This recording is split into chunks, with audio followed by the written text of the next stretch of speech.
Ma question s'adresse à Monsieur le ministre de l'Éducation nationale. L'actualité, insupportable, nous rappelle sans cesse à tous l'importance cruciale de l'ambition pour le pilier fondamental de notre démocratie qu'est l'éducation. À l'heure où l'intolérance, qu'elle soit religieuse ou idéologique, pour n'évoquer que celle-ci, est en recrudescence, à l'heure où la violence des mots a envahi nos réseaux sociaux et déborde même crûment dans la réalité, l'école est le premier rempart de la République, incontournable, essentiel. Les enseignants sont les appuis de son rempart, ils sont les fondations de notre école républicaine. Pourtant, ils sont trop souvent mal considérés, notamment parce que leur autorité au sein de la classe est souvent remise en cause, voire injustement contestée. Le projet de loi que vous défendrez prochainement devant notre Assemblée a une ambition, rétablir la confiance en l'école et dans l'école. Le projet de loi à venir prévoit d'amener au plus tôt les enfants, dès 3 ans, aux apprentissages scolaires pour combattre à la racine l'inégalité des chances. Il proposera également de démocratiser et de réduire les inégalités via un accès large aux langues étrangères, via des établissements à vocation internationale.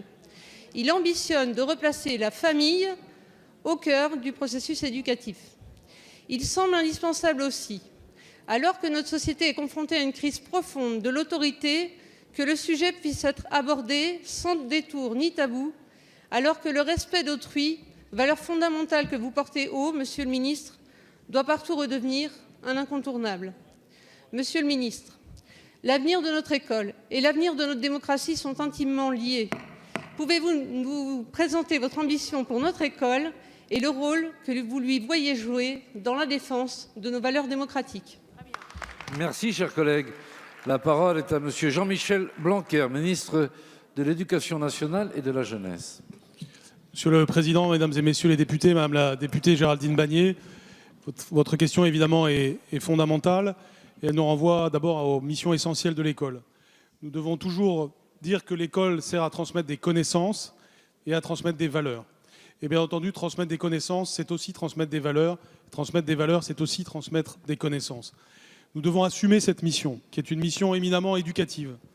Nous devons assumer que c'est une coéducation, qu'elle est assumée par la famille et par l'école, que la société doit être avec la famille lorsqu'il y a des carences, que la société doit responsabiliser chacun et apprendre ses responsabilisations au cours du parcours. C'est pourquoi j'ai tant insisté, et merci de l'avoir souligné, sur l'expression « respecter autrui ». Nous avions l'habitude de dire « lire, écrire, compter ».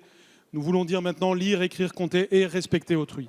Et ce respecter autrui, vous le savez, contient beaucoup de choses. Et malheureusement, effectivement, vous avez raison de le dire, l'actualité nous le signale. Mais ce que contient ce respect d'autrui, contient un projet de société, c'est vrai. Parce que nous avons à prendre conscience du fait que le degré de violence de notre société dit quelque chose sur notre société. Et que l'éducation, c'est évidemment le contraire de la violence. Parce que l'éducation, c'est le langage, et l'éducation, c'est le respect d'autrui, d'abord et avant tout. Cela passe par des choses extrêmement concrètes. Cela passe par la lutte contre le harcèlement, par exemple, auquel nous avons donné une dimension plus forte. La lutte contre le cyberharcèlement. Et ce projet de loi pour l'école de la confiance commence par un article 1 qui affirme haut et fort ces enjeux de respect, mais aussi ces enjeux de bonnes relations et même d'excellentes relations entre la famille et les professeurs, entre la famille et l'école, enjeu fondamental d'évolution pour notre système scolaire, mais aussi enjeu fondamental d'évolution pour notre société. Merci beaucoup.